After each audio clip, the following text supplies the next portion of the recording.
ॐ अज्ञानतिमिरन्धस्य ज्ञानञ्जनशलाकया चक्षुरुन्मिलितं येन तस्मै श्रीगुरवे नमः। नमः ॐ विष्णुपदाय कृष्णपृष्ठाय भूतले श्रीमते भक्तिवेदान्त स्वामिन् इति नामिने। नमस्ते सारस्वती देवे गौरवाणी प्रचारिणे निर्विशेषशून्यवादी पाश्चात्यदेशतारिणे। श्रीचैतन्यमनोभीष्टं स्थापितं येन भूतले स्वयं रूप कदा मह्यं ददाति स्वपदान्तिकं। वन्देऽहं श्रीगुरौ श्रीयुतापदकमलं श्रीगुरुन् वैष्णवांश्च श्रीरूपं सग्रजातं सहगना रघुनाथान्वितं तं सजीवं साद्वैतं सावधूतं परिजनसहितं कृष्णचैतन्यदेवं श्रीराधाकृष्णपादान् सहगना ललिता श्रीवृषाखन्वितांश्च। हे कृष्णा करुणा सिन्धो दीनबन्धु जगत्पते गोपेश गोपिकान्त राधाकान्त नमस्तुते। तप्तकाञ्चन गौराङ्गी राधे वृन्दावनेश्वरी वृषभानुसुते देवी प्रणमामि हरिप्रिये। नीलाचलनिवासाय नित्याय परमात्मने बलभद्र सुभद्राभ्यां जगन्नाथाय ते नमः। नमो महावदन्याय कृष्ण प्रेम प्रदायते कृष्णाय कृष्ण चैतन्य नमने गौरत्विषे नमः। वाञ्छाकल्पतरुभ्यश्च कृपा सिन्धुभ्यैव च पतितानं पावनेभ्यो वैष्णवेभ्यो नमो नमः। जय श्री कृष्ण चैतन्य प्रभु नित्यानंद श्री अद्वैत गदाधर श्रीवासदि गौर भक्तवृंद। हरे कृष्ण कृष्ण कृष्ण हरे हरे, हरे राम राम राम हरे हरे। मूकं करोति वाचालं पंगुं लंघयते गिरिं यत्कृपातमहं वन्दे श्रीगुरुं दीनतारिणं परमानन्दमाधवं श्रीचैतन्य ईश्वरं। नमः ओं विष्णुपदाय कृष्णपृष्ठाय भूतले श्रीमते जयपताका स्वामिनिति नामिने। नमः आचार्यपादाय निताय कृपाप्रदायिने गौरकथाधामदाय नगरग्रामतारिणे।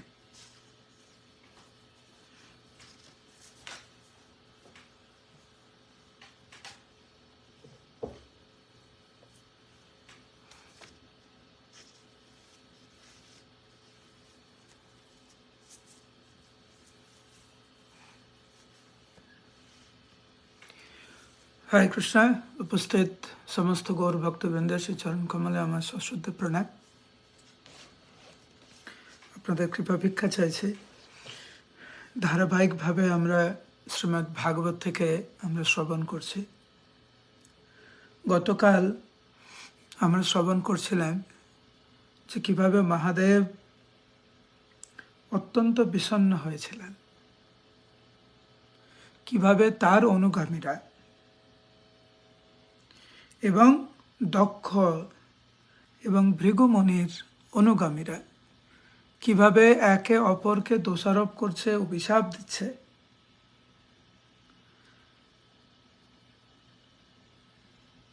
উনি মনস্থির করলেন যে এইখানে আমার থাকা ঠিক হবে না। তখন উনি উনার অনুগামীদের নিয়ে ওখান থেকে চলে গেলেন। তো আমরা আলোচনা করছিলাম যে কৃষ্ণ ভক্তিতে অগ্রসর হতে গেলে আমাদেরকেও জানতে হবে কখন মুখ খোলা উচিত, কখন মুখ খোলা উচিত না, কোন পরিবেশে থাকা উচিত এবং কোন পরিবেশ তৎক্ষণাৎ পরিত্যাগ করা উচিত। সেখানে থাকার কিন্তু অনেক অজুহাত আমরা পাব। দেখবেন যেখানে বৈষ্ণব অপরাধ হয় সেখানে বেশ কিছু লোক জুটে যায়।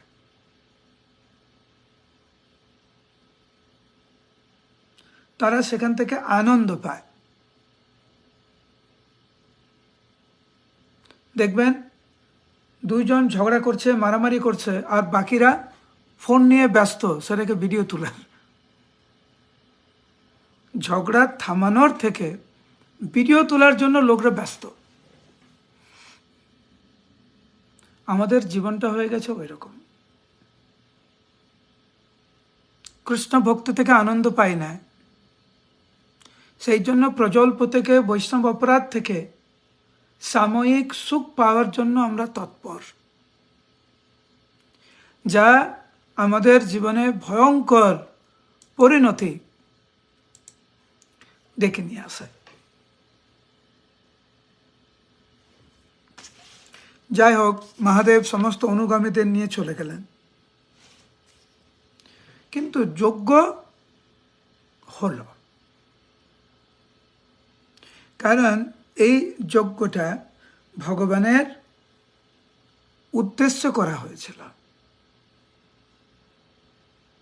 আমরা আলোচনা করছিলাম কিভাবে আমরা একই সাথে আগুন জ্বালানোর চেষ্টা করছি, সেই সাথে সাথে জলও ঢালছি, এর ফলে কিন্তু আগুন জ্বলে না।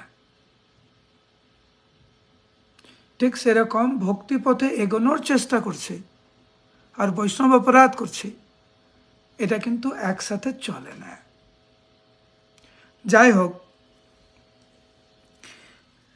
1000 বছর ধরে এই যজ্ঞ হলো। সমস্ত মুনি ঋষিরা, দেবতারা, তারা গঙ্গা এবং যমুনাতে স্নান করে স্ব স্ব স্থানে ওনারা প্রত্যাবর্তন করলেন। এইভাবেই চতুর্থ স্কন্ধের 2য় অধ্যায় সমাপ্ত হয়। 3য় অধ্যায়ে বর্ণনা করা হয়েছে যে কিভাবে ব্রহ্মা দক্ষকে প্রজাপতি রূপে অভিষিক্ত করলেন, যার ফলে সে আরো বেশি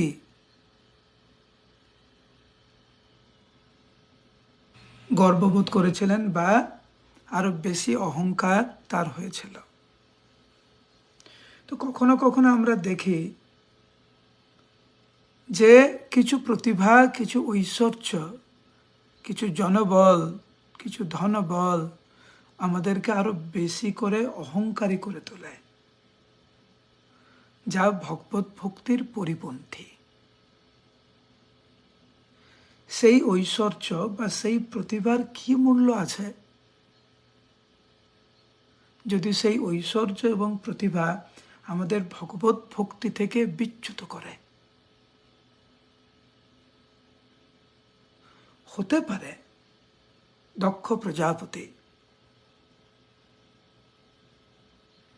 কিন্তু সেই অত্যন্ত উন্নত পদ তার কাল হয়ে দাঁড়িয়েছিল। তো যখনই আমাদের প্রতিভা ভগবানের সেবায় নিয়োজিত না হবে, সেটাই আমাদের কাল হবে।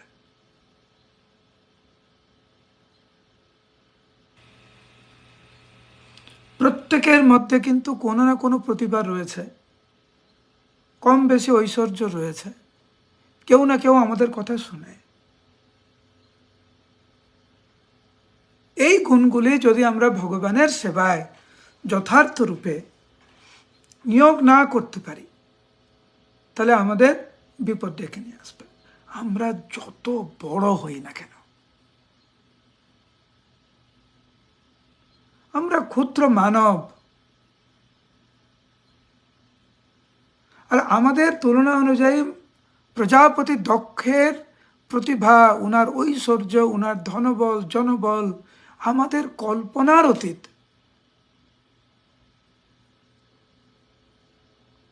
আমরা কল্পনা করতে পারবো না। যার কন্যা হচ্ছে দুর্গা দেবী, সতী, কিরকম ঐশ্বর্য ছিল, কিরকম প্রভাব ছিল তার পরিণতি আমরা দেখেছি। সেই জন্য প্রত্যেকটি ভক্ত সে আপ্রাণ চেষ্টা করবে ভগবান তাকে যা দিয়েছে তার দ্বারা যেন অন্যের ক্ষতি না করে। ভগবান আমাদেরকে বলার শক্তি দিয়েছে, এই বলার শক্তিকে যদি বৈষ্ণব অপরাধের জন্য আমরা প্রয়োগ করি, আমার তো দুর্ভাগা।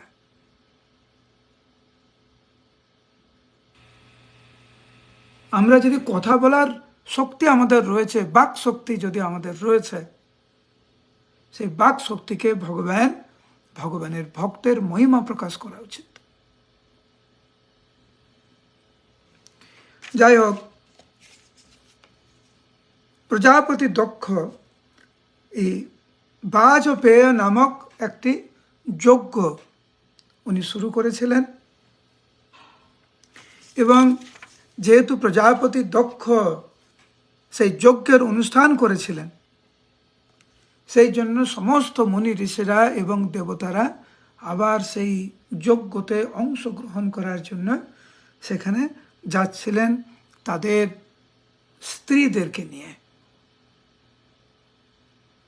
স্বাভাবিকভাবে আমরা দেখি যখন কোনো ব্যক্তি যখন ধর্মস্থানে যায়, তীর্থক্ষেত্রে যায়, নিজেদের অর্ধাঙ্গিনী বা স্ত্রীদেরকে নিয়ে যায়।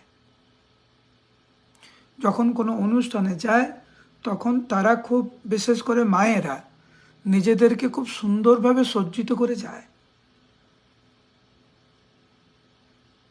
বাড়িতে যা অলঙ্কার আদি রয়েছে সে অলঙ্কার আদি দ্বারা ভূষিত হয়ে তারা যায়।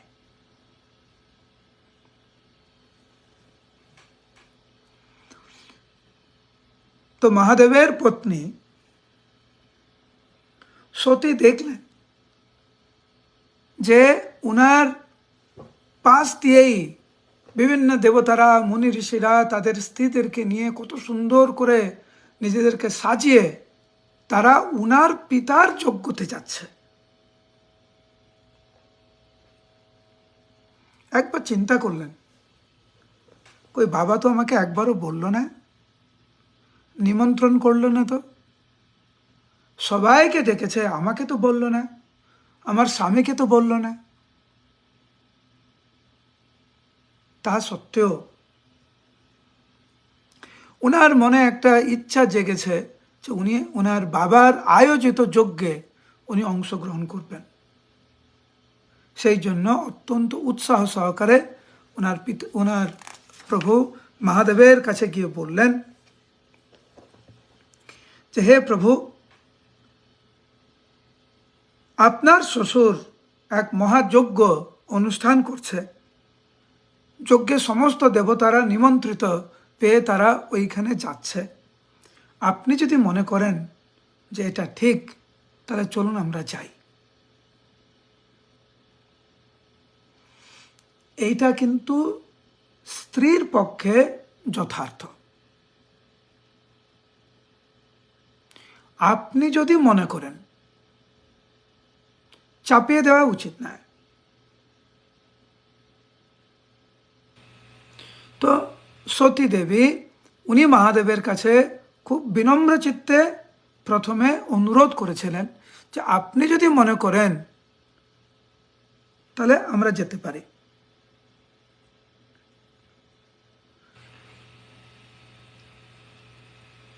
মায়েরা সাধারণত সাজতে খুব ভালোবাসে, অনুষ্ঠানে যাওয়ার অন্যতম কারণ হচ্ছে নিজেদেরকে খুব সুন্দর করে সাজিয়ে তুলতে পারে।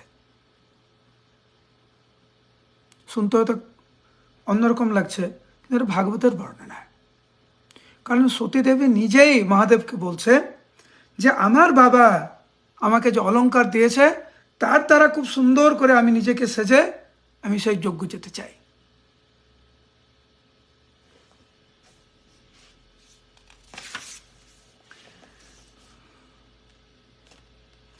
কারণ সেখানে আমার অন্যান্য বোনেরা আসবে, বাবা আছে, মা আছে, অনেক আত্মীয় স্বজন আসবে।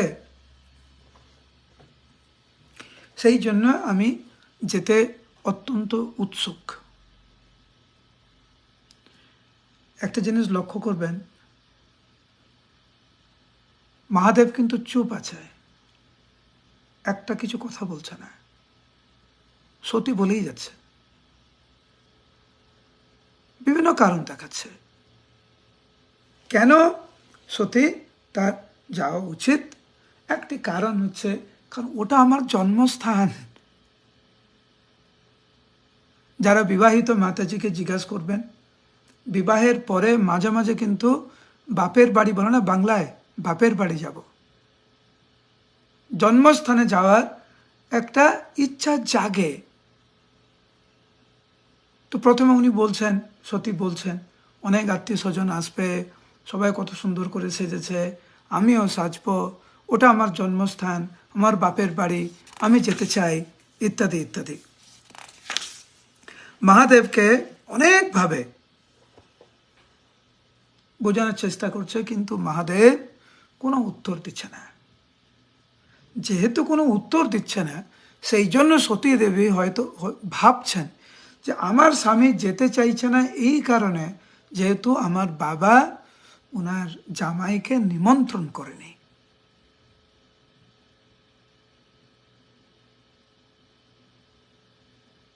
এবং আমার মনে হয় বিশেষ করে ভারতবর্ষে এই সংস্কৃতিটা খুব গাঢ়ভাবে আছে। আমাকে ডাকেনি, আমি যাব কেন?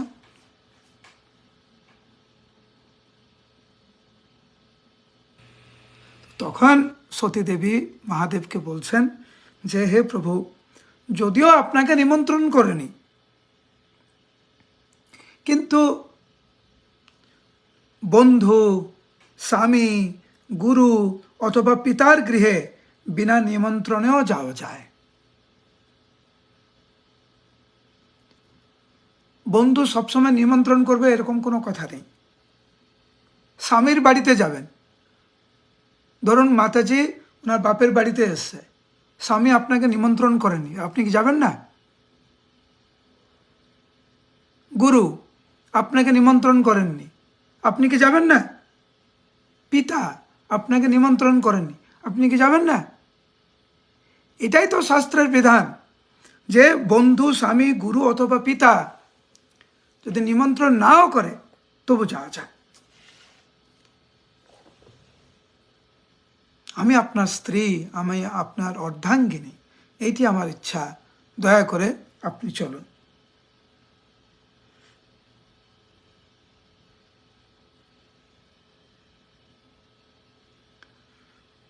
অনেক রকম হাসি আছে, একটি দুঃখের হাসি,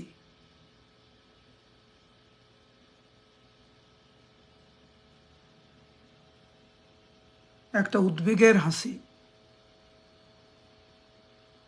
অনেক রকম হাসি। আর একটা হচ্ছে অবাক হয়ে গিয়েও হাসা যায়।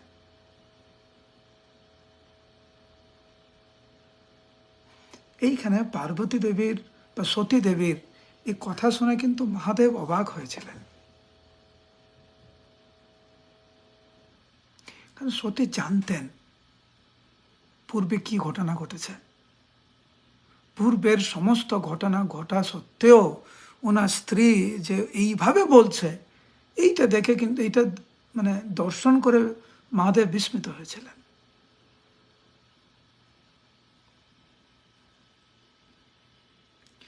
আগের ঘটনা স্মরণ করে যে কিভাবে দক্ষ তাকে কিভাবে সবার সামনে কিভাবে অপমান করেছিলেন, কি বিশ্রী ভাষায় গালিমন্দ করেছিলেন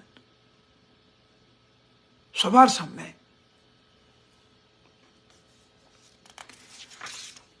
তখন উনি বলেছিলেন, হ্যাঁ, বিনা নিমন্ত্রণে বন্ধুর বাড়িতে যাওয়া যায়, তুমি ঠিক বলছো, কিন্তু বন্ধু যদি অহংকার বশত কেবলমাত্র দোষ ত্রুটি দেখে, তাহলে সেই বন্ধুর বাড়িতে যাওয়া উচিত নয়।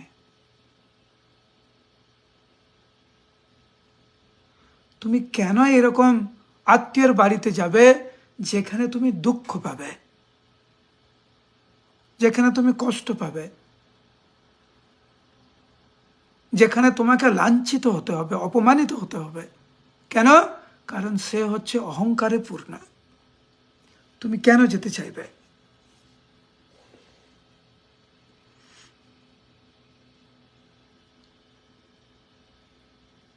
মহাদেব জানতেন কি হতে যাচ্ছে, সেই জন্য আপ্রাণ চেষ্টা করেছিলেন ওনার স্ত্রীকে নিষেধ করতে, যে ভবিষ্যতে তোমার পিতা তোমাকে নানা প্রকার কর্কশ বাক্যের দ্বারা তোমাকে তিরস্কার করবে, তোমার পক্ষে সেটা সহ্য করা সম্ভব হবে না, সেজন্য তোমার না যাওয়াই ভালো।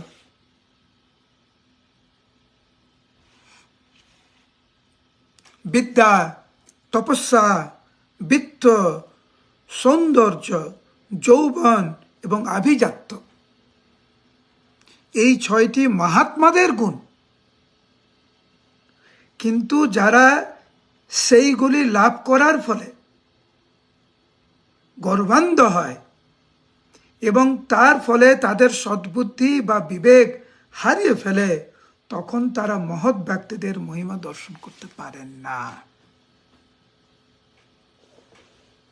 কেউ যখন বিদ্যার দ্বারা, আমার মনে আছে আমাদের ইস্কনের একজন বড় পণ্ডিত ছিল বৃন্দাবনে, এটা প্রায় 20-25 বছর আগেকার ঘটনা বলছি। আমি ওনাকে চিনতাম, এমন পণ্ডিত হলো যে সে প্রভুপাদের তাৎপর্য এবং অনুবাদের ভুল দেখতে শুরু করলো। বিদ্যার অহংকার। এখন উনি যে কোথায় কেউ জানে না। বিদ্যার অহংকারের ফল হচ্ছে এটা। তপস্যা, অনেকে তপস্যা করে, তপস্যা খুব ভালো, তো মহাত্মাদের গুণ তপস্যা, যে কেউ তপস্যা করতে পারে না, কিন্তু তপস্যার ফলে যদি অহংকার উৎপন্ন হয় তাহলে তার পতনের কারণ।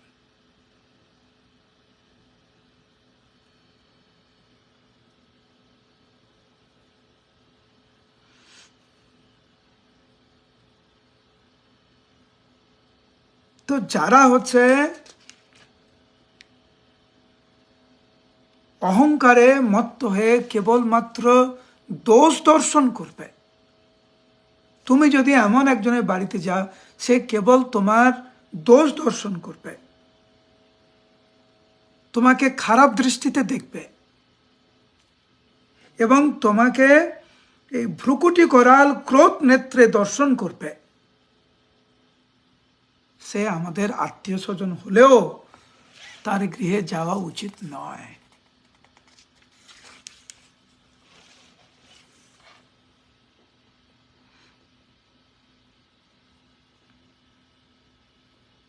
আত্মীয়দের কটূক্তি দ্বারা মর্মাহত হলে যেরকম ব্যথা অনুভূত হয়, শত্রুর বাণের দ্বারা আহত হলেও সেই প্রকার ব্যথা হয় না। এটা সোজা উদাহরণ দিচ্ছি। আপনি রাস্তা দিয়ে যাচ্ছেন, কেউ আপনাকে একটা খারাপ ভাষা প্রয়োগ করেছে, রিক্সাওয়ালা বা রাস্তার কোনো লোক আপনাকে দেখে কোনো কটূক্তি করেছে, আপনি কষ্ট পেয়েছেন, ঠিক আছে, কিন্তু ওই একই ভাষা যখন কোনো আপনার আত্মীয়, বিশেষ করে যাকে আপনি ভালোবাসেন, শ্রদ্ধা করেন, সেই ব্যক্তি যখন আপনার বিরুদ্ধে এরকম শব্দ প্রয়োগ করবে, ওটা কিন্তু আরো বেশি কঠিন হজম করা।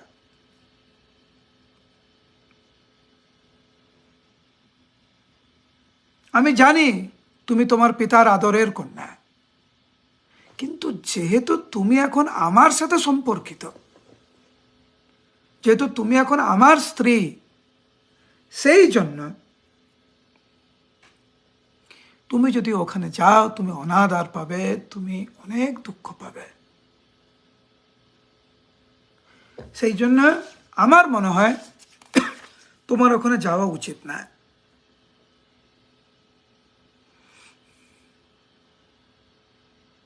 কারণ তারা ঈর্ষাপরায়ণ।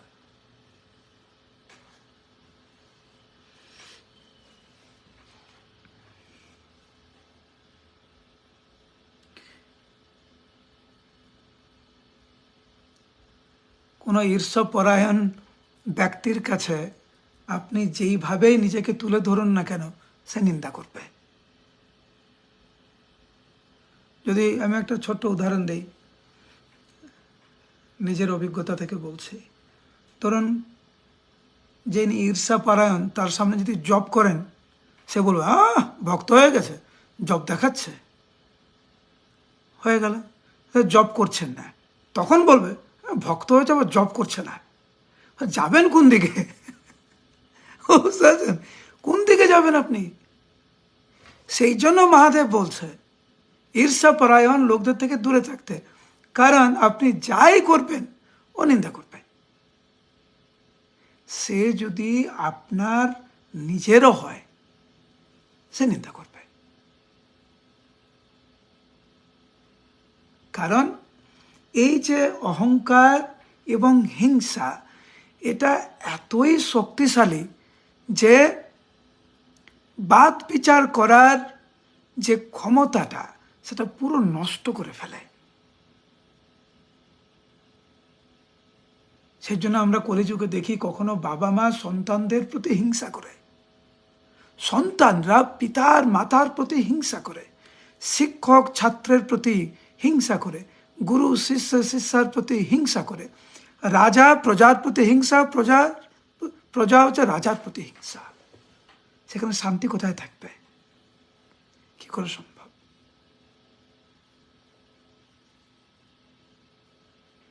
অনেক কিছু বিবেচনা করে চেষ্টা করছিলেন মহাদেব।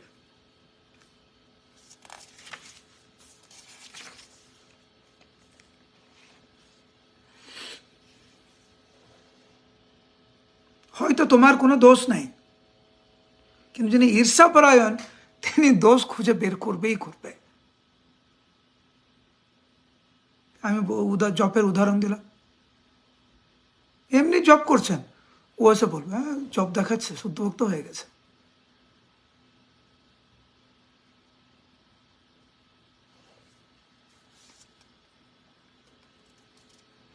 তুমি তো জানো কিভাবে তোমার বাবা আমাকে কঠোর ভাষায়, নিষ্ঠুর ভাষায় আমাকে তিরস্কার করেছে।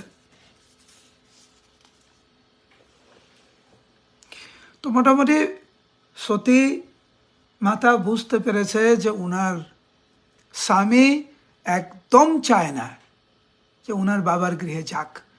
সতী দেবী অনেক কারণ দেখিয়েছে কেন যাওয়া উচিত, মহাদেব অনেক কারণ দেখিয়েছে যে কেন যাওয়া উচিত নয়।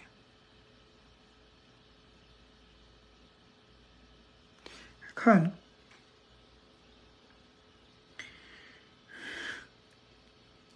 মহাদেব শিব, উনি তো উপদেশ দিয়ে চুপ হয়ে গেলেন।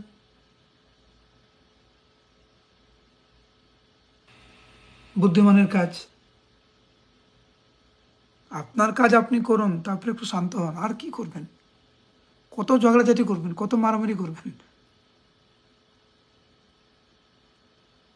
বিভিন্ন যুক্তি তর্ক দিয়ে মহাদেব উপদেশ দিলেন ওনার স্ত্রীকে, তোমার না যাওয়া উচিত তোমার বাবার গৃহে। কিন্তু সতী দেবী তো উৎকণ্ঠিত ছিল যাওয়ার জন্য। তো তো একদিক দিয়ে শিব ঠাকুরের কথা শুনে সতী দেবী যেরকম ভয় পেয়েছিলেন, না যেতে দেওয়ার কারণে রাগ হচ্ছিল স্বামীর প্রতি। মন এতটা চঞ্চল হয়েছে সতীর যে একবার ঘরে প্রবেশ করছে, একবার বাইরে পায়চারি করছে। দেখবেন আমরাও যখন একটু বিচলিত হই, চঞ্চল মনে হয়, তখন পায়চারি করে নিজে নিজে বলতে থাকে, কিছু বিড়বিড় করে নিজের সাথে নিজেই কথা বলতে থাকে। এবার উনার বাবার বাড়িতে যাওয়ার যে বাসনা এতটাই তীব্র ছিল যে মহাদেবের কথা শুনে ওনার মন খারাপ হয়ে যায়, সতীর মন খারাপ হয়ে যায়। উনি ক্রন্দন করতে থাকেন। কেন ক্রন্দন করছিলেন? উনি বাবা, মা, ওনার বোনদেরকে, আত্মীয় স্বজনদেরকে দেখতে চাইছিলেন এবং ওনার স্বামী ওনাকে না বলছে। উনি কাঁপতে শুরু করলেন ক্রোধে এবং মহাদেবের দিকে এমনভাবে তাকাচ্ছে যেন মহাদেবকে একদম পুড়িয়ে ফেলবে।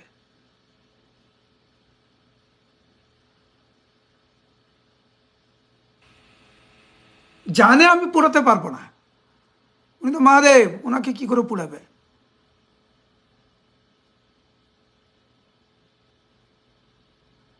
কিন্তু সতী মাতার এত রাগ,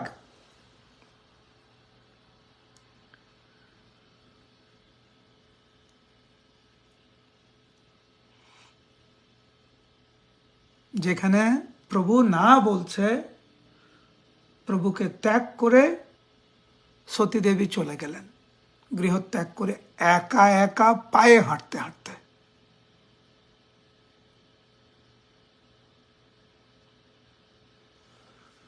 তো যখন সতী দেবী এইভাবে পায়ে হাঁটতে হাঁটতে যখন চলে যাচ্ছেন, তখন মহাদেবের অনুচরেরা, উনি যখন ওনারা দেখছে তো ঠিক না, এখন বাবার বাড়িতে কেউ যদি এইভাবে যায়, তখন তো শ্বশুর মশাই তো নিন্দাই করবে যে আমার মেয়েকে কেমন দেখছে, আরো নিন্দা করার সুযোগ পাবে। সেই জন্য তৎক্ষণাৎ মহাদেবের যে সমস্ত অনুচররা ছিল, হাজার হাজার অনুচর, তৎক্ষণাৎ শোভাযাত্রার আয়োজন করলেন। কারণ ওনারা জানতেন যে মহাদেব এতে খুশি না, যাচ্ছে যে কোনো অঘটন ঘটতে পারে, এবং যাতে শোভাযাত্রা সহকারে যাতে সতী দেবী তার পিতার গৃহে যেতে পারে, সেই জন্য সমস্ত ব্যবস্থা করলেন। এক অদ্ভুত আড়ম্বরপূর্ণ রাজকীয় শোভাযাত্রার মতো পার্বতী দেবী বৃষের উপরে বসে উনি যেতে লাগলেন। চিন্তা করুন, আপনাদের কি মনে হয় সতী দেবী খুব আনন্দে যাচ্ছিলেন? না, মনে একটা ভয় ছিল, কিন্তু স্বামীর অনুমতি নিয়ে যায়নি। আপনাদের কি মনে হয়েছে ঝগড়াঝাটি হয়েছে? আমরা কি ঝগড়াঝাটি শুনলাম? না, সতী দেবী ওনার যুক্তি দেখিয়েছেন, মহাদেব ওনার যুক্তি দেখিয়েছেন, কিন্তু সতী দেবী মহাদেবকে অবজ্ঞা করে একা একা চলে গেলেন।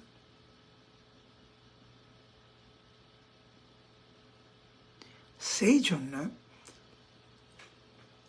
সতী দেবী কিন্তু মানসিক শান্তি ছিল না, কিন্তু একটা আশা করছিলেন যে এত ঝামেলা করেই আমি এসেছি, কমপক্ষে বাবাকে দেখে তো একটু শান্তি পাবো, মাকে দেখে একটু শান্তি পাবো, আত্মীয় স্বজনকে দেখতে পাবো, ঠিক আছে পরে গিয়ে স্বামীকে আমি বুঝিয়ে নেব। কিন্তু দুর্ভাগ্যের বিষয় হচ্ছে, যখন যখন সতী দেবী সেই যজ্ঞস্থলে যখন প্রবেশ করলেন, উনার বাবা উনার দিকে ফিরেও তাকায়নি। এতদিন পরে মেয়ে ঘরে আসছে, এবং যেহেতু উনার পিতা উনার সাথে কথা বলেনি, খারাপ ব্যবহার করেছে, সেই জন্য কোনো আত্মীয় স্বজন দক্ষের ভয়ে সতীর সাথে কথা বলেনি, ফিরেও তাকায়নি, অবজ্ঞা করেছে।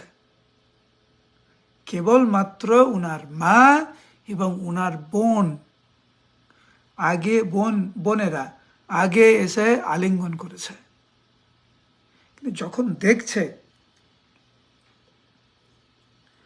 যে উনার পিতা ওনাকে অবজ্ঞা করছে, যেহেতু ওনার পিতা ওনাকে অবজ্ঞা করছে, সমস্ত আত্মীয় স্বজন ওনাকে অবজ্ঞা করছেন,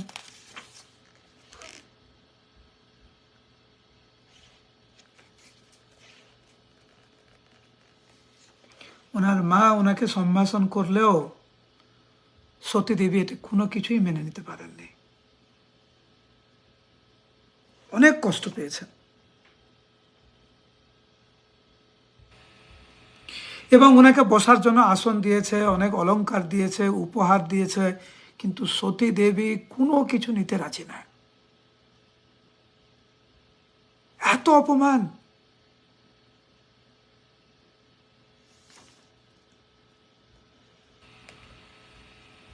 কারণ তার পিতা তার সাথে কথা বলেনি, তাকে স্বাগত জানায়নি, এবং যজ্ঞস্থলে সবাই ওনাকে অবজ্ঞা করছে।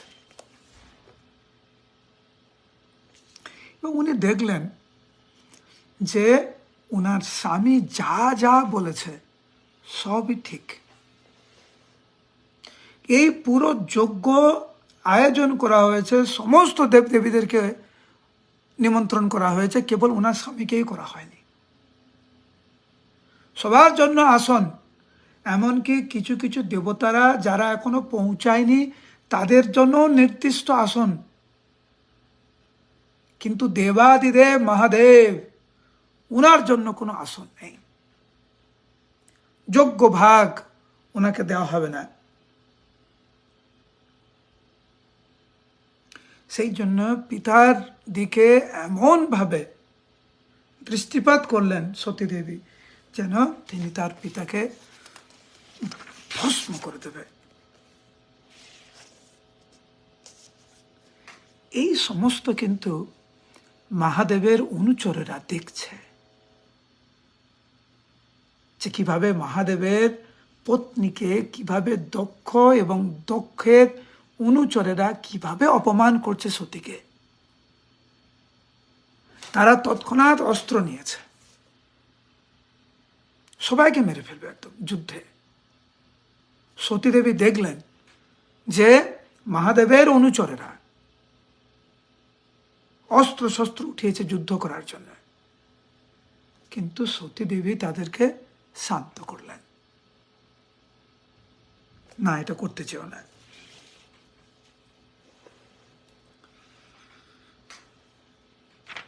তখন সবার সামনে সতী দেবী অত্যন্ত ক্রোধান্বিত হয়ে উনি বলতে লাগলেন যে শিব সমস্ত জীবের প্রিয়তমা, তার কোনো প্রতিদ্বন্দ্বী নেই, কেউ তার অত্যন্ত প্রিয় নন, আবার কেউ তার শত্রুও নয়। আপনি ছাড়া, মানে ওনার পিতাকে বলছে, আপনি ছাড়া আর কেউই সেই সর্বপ্রকার শত্রুতা থেকে মুক্ত এই প্রকার বিশ্বআত্মার প্রতি ঈর্ষাপরায়ণ হতে পারে না।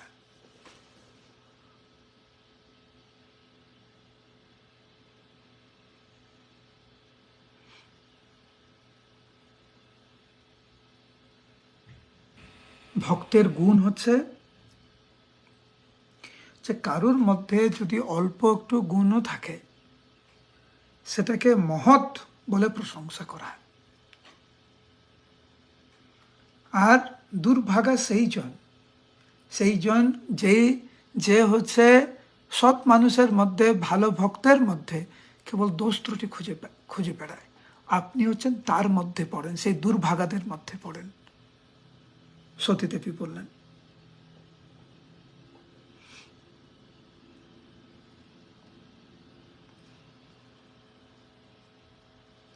যারা দক্ষ কন্যা সতী তার পিতার সমক্ষে প্রবল যুক্তি উত্থাপন করেছিলেন, অত্যন্ত গুণমান কিছু ব্যক্তি রয়েছেন যারা কেবল অপরের সদ্গুণগুলি দর্শন করেন। মধুকর যেমন ফুলের মধু সংগ্রহে আগ্রহী, কিন্তু ফুলের কাঁটা ও রঙের বিবেচনা করে না। ঠিক যেরকম গোলাপ ফুল, যখন গোলাপ ফুলকে আমরা ধরি বা দর্শন করি, আমরা কি কাটার চিন্তা করি? না, আমরা কাটার চিন্তা করি না, আমরা কেবল গোলাপ ফুলের কথাই আমরা ভাবি। কিন্তু কিছু দুর্ভাগা যারা হচ্ছে সাধু মহাত্মাদের মধ্যেও এরকম খারাপ গুণ দেখে। আপনি ঠিক তার বিপরীত বলছেন। যদিও শিব সমস্ত সদ্গুণে পূর্ণ এবং তার কোনো দোষ নেই, তবুও আপনি তাকে খারাপ বলে মনে করেছেন এবং তার দোষ দর্শন করেছেন। তার সদ্গুণগুলিকে দোষ বলে গ্রহণ করার ফলে আপনি মহাত্মা হওয়ার পরিবর্তে দুরাত্মায় পরিণত হয়েছেন এবং সবচাইতে অধঃপতিত হয়েছেন। অন্য ব্যক্তিদের সদ্গুণগুলি গ্রহণ করার ফলে মানুষ মহাত্মায় পরিণত হয়, কিন্তু অনর্থক অন্যের সদ্গুণগুলিকে দোষ বলে বিবেচনা করার ফলে আপনি সবচাইতে অধঃপতিত হয়েছেন। তো এই যে বিষয়টি অত্যন্ত গুরুত্বপূর্ণ। মহাত্মা দুরাত্মা। মহাত্মা হচ্ছেন সেই জন যে হচ্ছে ভক্তের মধ্যে কেবল ভালো গুণগুলিকে দেখে এবং যেগুলো হচ্ছে অল্প আছে সেগুলোকে এমন করে ফুটিয়ে তোলে যে ভক্ত অনুপ্রাণিত হয়। দুরাত্মা সেই জন, সে হচ্ছে ভক্তের মধ্যে কেবল খারাপ গুণ দেখে। এই বলে সতী অত্যন্ত কড়া ভাষায় তার পিতাকে তিরস্কার করতে লাগলেন। হরে কৃষ্ণ কৃষ্ণ কৃষ্ণ হরে হরে, হরে রাম রাম রাম হরে হরে। তো আমরা দেখছি এইভাবে যে ভাগবতের যে বিভিন্ন কাহিনী, যে সমস্ত ঝামেলা আমরা দৈনন্দিন জীবনে আমরা উপলব্ধি করি, সেই সমস্ত ঝামেলা দেখুন সব জায়গায় আছে, স্বর্গেও আছে। কেউ যদি ভাবে স্বর্গে গিয়ে আর এইসব ঝামেলা থাকবে না, তো ভুল। কপাল তো সব জায়গায় যাবে, যেখানেই যান না কেন।